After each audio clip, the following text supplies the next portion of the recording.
UFC Serbia early card picks and leans. Let's go from the main event all the way down. This is kind of a banger of a card. Like, there's a few sleeper fights. There's going to be interesting fights like Uros Medic, Jan Blachowicz versus Novel Sterling. Rakic and Tybura might be an interesting fight. Ludovic Klein versus Tofik might be an interesting fight. Oban Elliott's fighting on this card. Mark Vologdin's fighting again. Bogdan Grad, Dennis Bazooka, Mateus Rebecki. It's not a bad card, man. There's a lot of sleeper fights in here. Not many, not many big name fighters, but we'll work with what we have. All right, for the very main event of this card, we got Uros Medic versus Daniel Rodriguez for our welterweight belt.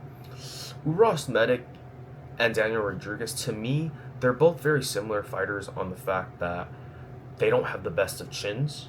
I want to say Rodriguez might be a little bit more durable, but he's definitely a lot more hittable, and his power does not translate as much as Uros Medic. Uros Medic's power, I think, is about 2 levels above Daniel Rodriguez. I like Uros Medic here, and I like Uros Medic by round one at that. I don't think it's going to be an unpopular play. I think it might be even be the common consensus here. You could probably play round one KO either fighter, get some leverage.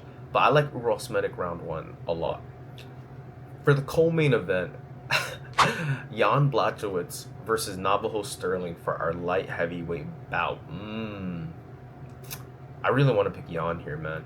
I really want to pick Jan here. Navajo Sterling is, I don't want to say he's fraudulent, but he's a little bit fraudulent. Like, man, that Ian Kutalaba fight, man, like, all he needed to do was strike against the better wrestler and grappler, and what he chose to do instead was to wrestle and put his head inside a guillotine, not once, not twice, but thrice.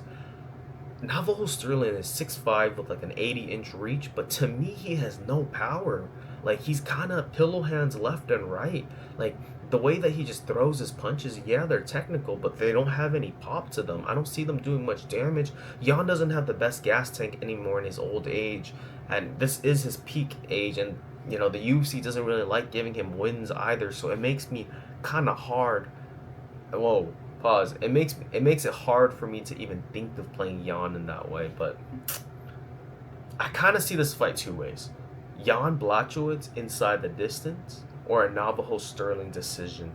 I feel like this is a setup fight for Navajo to win a decision victory and skip all the hard comp in light heavyweight. I cannot believe this is the timeline that we're living in. If Navajo Sterling beats Jan Blachowicz, he is going to go from number 15 ranked to number 4. In what world are we living in where Navajo Sterling is a top 4 light heavyweight? It's just disgusting to me. Navajo is still really green in my eyes. There's a lot of room for him to grow. He's around good people. He has a good camp. His skills are there, but the IQ, man, the IQ just falls apart for me, and I'm not sold. I'm really not sold on Navajo Sterling.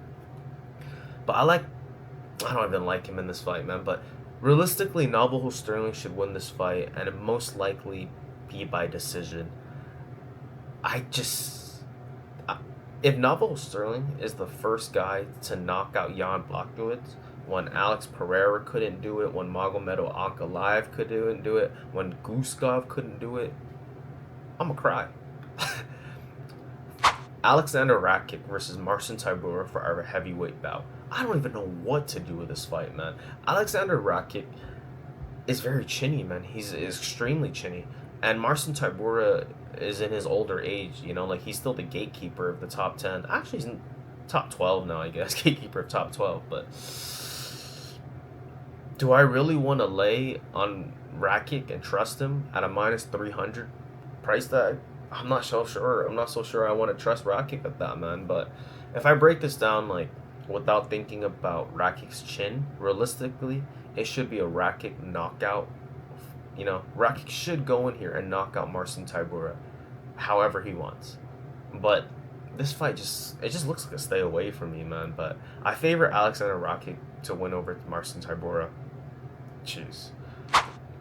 Dusko Todorovic versus Robert Valentin. Dusko Todorovic has you can kind of say he's a veteran inside the UFC now. He's built up a whole lot of wins and losses inside the UFC, more losses than wins, but his overall skill set isn't too bad, you know. He has some power in his hands. He has some nice little boxing here and there. His grappling game is really good too. It might go to toe with Robert Valentin, but Robert Valentin, he might very well. Like, I know Valentin's losses don't look all that well, right? But he's definitely advanced. He's definitely grown in his skill set. His very last fight, you saw that he added those calf kicks in, those like chopping kicks. That was what kind of scored him the submission, because the kicks got his opponent down to the ground, and he's climbed on top, submitted him from there. I kind of like this fight to end by submission, either fighter, but I do favor Robert Valentin to win here. But Dusko, the odds make sense. You know, it's very close to a pick'em fight. I would line Valentine being the favorite, which he currently is. Dusko Torovic is a live underdog, but I just think this might be Valentin's stepping stone. Give me Robert Valentine's here. Vlasco Cepo versus Gilbert Urbina. Cepo has some power in his hands. He's still green. Urbina does not have a chin, but Urbina's... See, this is where sometimes I get caught in between wanting to root for a fighter because of their story versus what should really happen. Like, I kind of want to root for Gilbert Urbina to win this fight, man. But in all honesty, Vlasco Cepo probably round one knocks out Gilbert Urbina. Urbina has some power though, but it should be a knockout victory for Cepo. Onto our prelims. Ludovic Klein versus Tofik Musayev. I do not like Tofik Musayev, man. Watching that fight and seeing how he cheated 3 different times to win against my boy Ignacio Bahamondes, that was a terrible look, man. Like, I think Tofik Musayev fence grabbed twice. That stopped what's his face? That stopped Bahamondes from getting the takedown and getting the top control. Tofik Musayev on top of that also bit Ignacio Bahamondes. If you go back and watch, that's exactly what he did. He's just a full-on cheater, man. I really want to see Ludovic Klein go out here and spark Tofik Musayev. But if I'm breaking this down logically, Ludovic Klein does not have much power in his hands. It's probably a Ludovic Klein decision, but I really want to see a Ludovic Klein knockout. Give me Ludovic Klein here all day. Oban Elliott versus Michael Oliveira for our welterweight bout. Michael Oliveira is actually pretty well-rounded, man. He's a good prospect that's incoming. I don't understand the line odds, though. Oban Elliott is way more experienced. Yes, he did not look good in his last 2 bouts, but he's definitely the more experienced UFC fighter. And at these price odds, you gotta favor Oban Elliott. Oban Elliott, he's going to be the better striker here. Maybe if they get down to the ground, it'll be a little bit different. But I like Oban Elliott, man. He has very crisp, clean boxing skills, and he's in your face. There's a lot of pressure from Oban Elliott. It might get him caught, but I like Oban Elliott here, especially at dog odds like this. Mark Vologdin versus Jose Musasa. Musasa pulled out. I don't know who the other competition is. I heard it was some Brave champion. I need to do more research on that. But I'll probably fade Mark Vologdin, man. I was going to take Josias Musasa against Mark Vologdin. I was going to take Josias by knockout.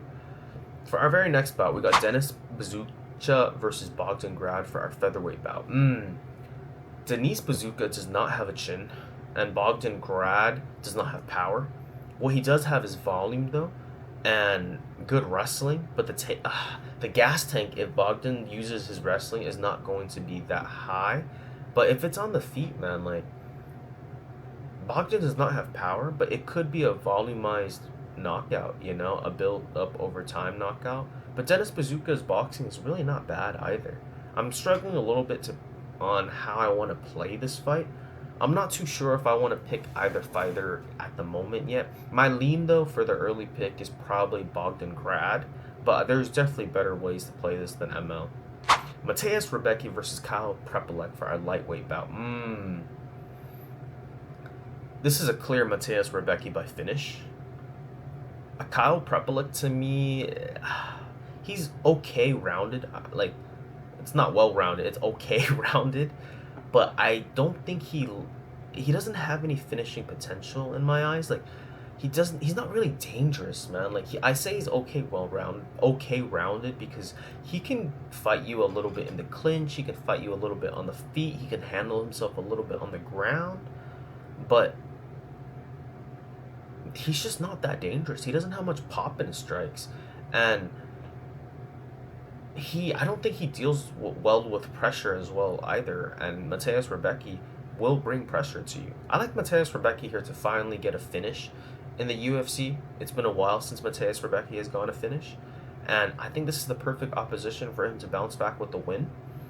Mateus Rebecki, the worry with him though is he's gonna gas out in about 7.5 minutes. That's how much gas tank he has. Not because he has a bad gas tank, it's just his vicious fighting style where he's just high pressure all in your face. It consumes a lot of gas from the tank. That's why he gasses out. It's not that his gas tank is bad, it's just his fight style, guys.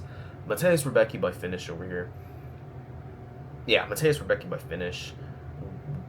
Knockout or submission. I'd probably lean the knockout, but I wouldn't be surprised by the submission. I'd probably take Mateus Rebecki finish.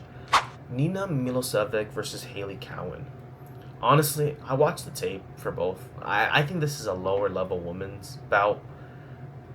Moneyline from either one does not really influence me in any way. It doesn't really interest me. Over 2.5 rounds is probably a safe parlay piece. No pick here for me.